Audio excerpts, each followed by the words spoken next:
Hello, everybody.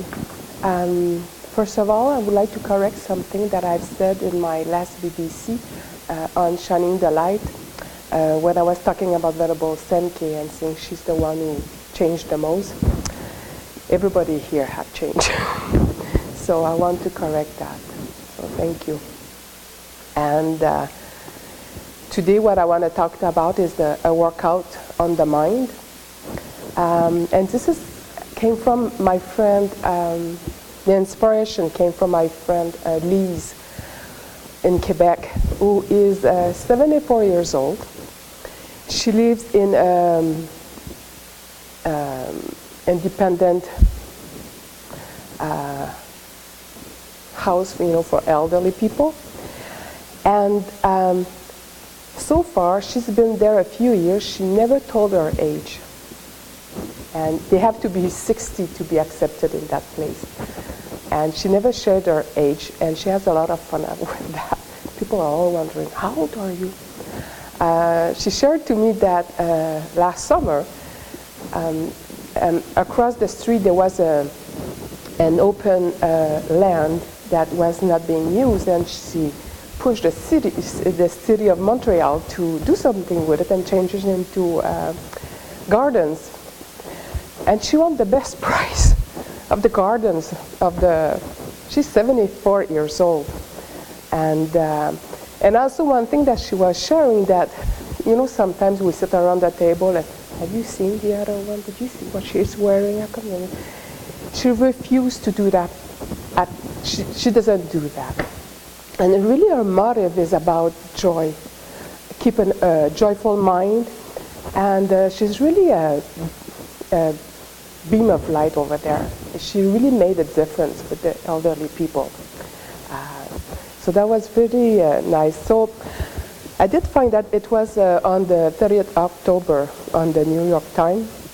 It's called a workout of the mind. It's a psychologist, Becca Levy, at the Yale School of Public Health. She has been measuring the impact of stereotypes about old age for close to 20 years and the effect it has on the people. So the researchers develop an image of aging scale to determine whether subjects are likely to see old people as capable, active, full of life, or as grumpy, helpless, and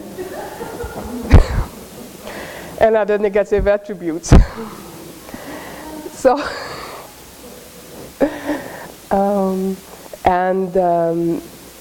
that scale was to measure how much these descriptions match older people's own self-perception.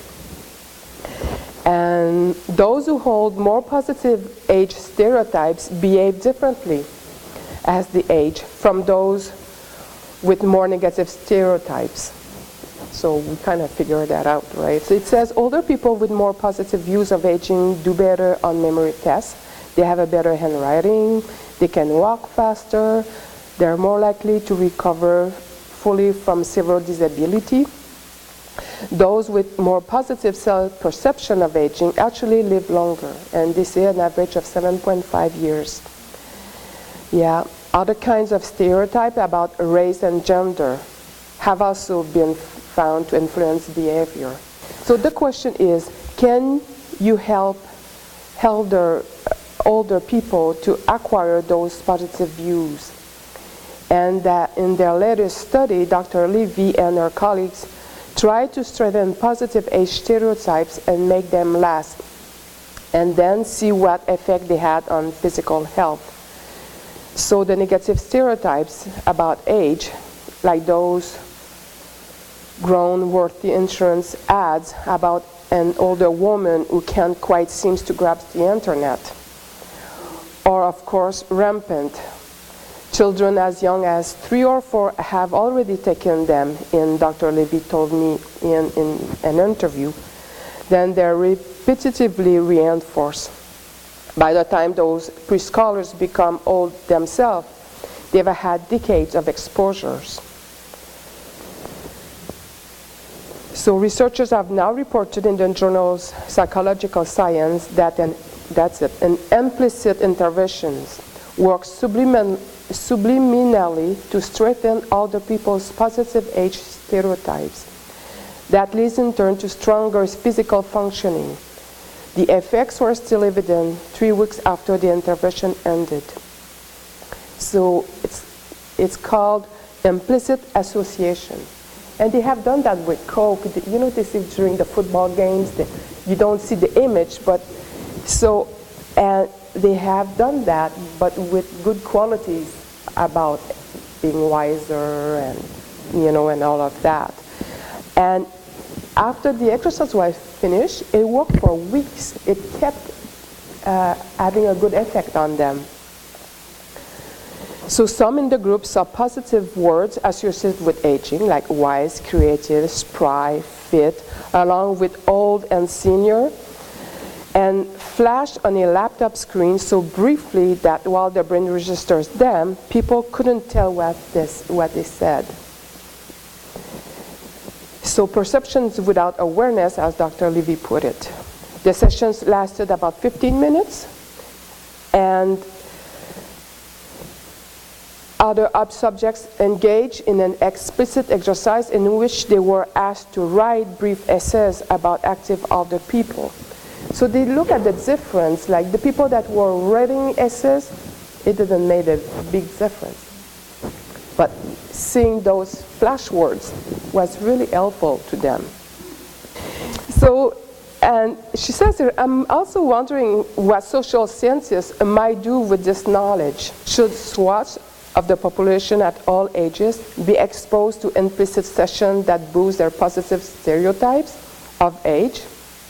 I could imagine them embodied with permission in movies or videos, games, or flashing on our cell phones, apps. I'd be interested in your ideas. So if you have an idea about it, you can write to her. Her name is Dr. Becca Levy from Yale School. Yeah. So thought manipulation can sound fairly creepy, but aren't age stereotypes also a form of thought manipulation and creepy?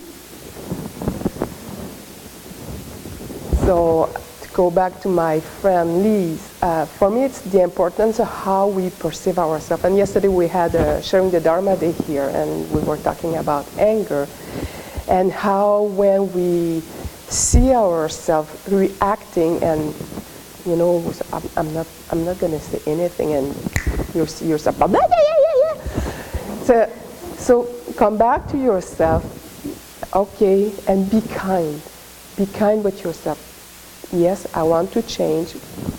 It didn't work at this moment, but I want to change, and I want to apply, you know, antidote or whatever. And just, okay, I'm seeing it already. It's a good effort and a good, how do you say, advance or whatever. But yeah, instead of totally blocking it and just acting out all the time. So I think it's positive, being kind with ourselves, with others, trying to keep a joyful mind, and and stop bullshitting ourselves. It's a good thing.